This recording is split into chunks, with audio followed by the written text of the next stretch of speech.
আয়েশা, জলদি উঠে পড়ো, ফজরের আজান হচ্ছে, সালাত আদায় করতে হবে যে। অবশ্যই।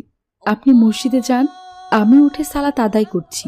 শোনো আয়েশা, তুমি তাহলে ছেলে মেয়ে দুটোকেও ঘুম থেকে জাগিয়ে দাও। আমি মসজিদে চলে গেলাম। আচ্ছা ঠিক আছে, আমি যাচ্ছি ওদের ঘুম থেকে জাগাতে।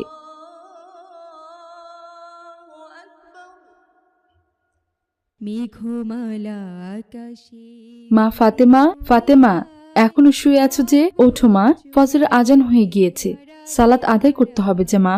আচ্ছা আম্মি জান, তুমি যাও, আমি উঠছি। উড়ে যায় পর্বত জোড়া হয়ে বাবা ওমর, ওমর, এখনো ঘুমিয়ে আছো যে?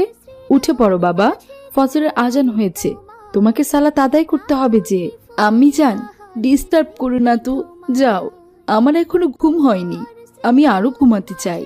এই কেমন কথা বাবা, সালাতের সময় হয়ে গেছে তো, ওঠো বাবা ওঠো, একদম অলসতা করতে নেই বাবা, অলসতা যে শয়তানের কাজ। আচ্ছা ঠিক আছে আম্মি জান, তুমি যাও, আমি একটু পর উঠে সালাত আদায় করে নেব। উড়ে যায় পর্বত জোড়া হয়ে আড়ালে হারায় মেঘমালা আকাশে উড়ে উড়ে যায় পর্বত জোড়া হয়ে আড়ালে কি ব্যাপার আয়েশা, ওমর এখনো আসলো না যে? ও নাস্তা করবে না? তুমি গিয়ে দেখো তো ওমর কি করছে। ধুয়ে যায় সবুজের আনন্দ। বাবা ওমর, ওমর, কি ব্যাপার বাবা, তুমি এখনো ঘুমাচ্ছ যে?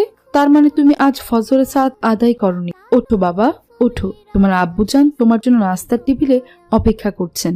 আচ্ছা ঠিক আছে আম্মি জান, আমি একটু পর যাচ্ছি। উড়ে উড়ে যায় পর্বত জোড়া হয়ে আসসালামু আলাইকুম আব্বুজান।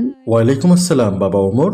এ আমি কি শুনলাম, তুমি নাকি আজ ফজরের সালাত আদায় করনি? জি আব্বুজান, আম্মি জান আমাকে ডেকে দিয়েছিলেন, কিন্তু অলসতার কারণে তখন আমি উঠতে পারিনি, পরক্ষণে আমি আবার ঘুমিয়ে যাই, এর জন্যই তো সালাত আদায় করতে পারিনি আব্বুজান।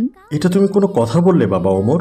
তুমি জানো না ফজরের আজানের সময় শয়তান আমাদেরকে ধোকা দিয়ে বিছানায় আটকে রাখে? তোমাকেও তাহলে শয়তান ধোকা দিয়েছে, বিছানা থেকে উঠে পড়তে হবে। শোনো বাবা ওমর, ইচ্ছে করে সালাদ ছেড়ে দিলে আল্লাহর সাথে কুফরি করা হয়। তুমি কি আল্লাহর সাথে কুফরি করতে চাও?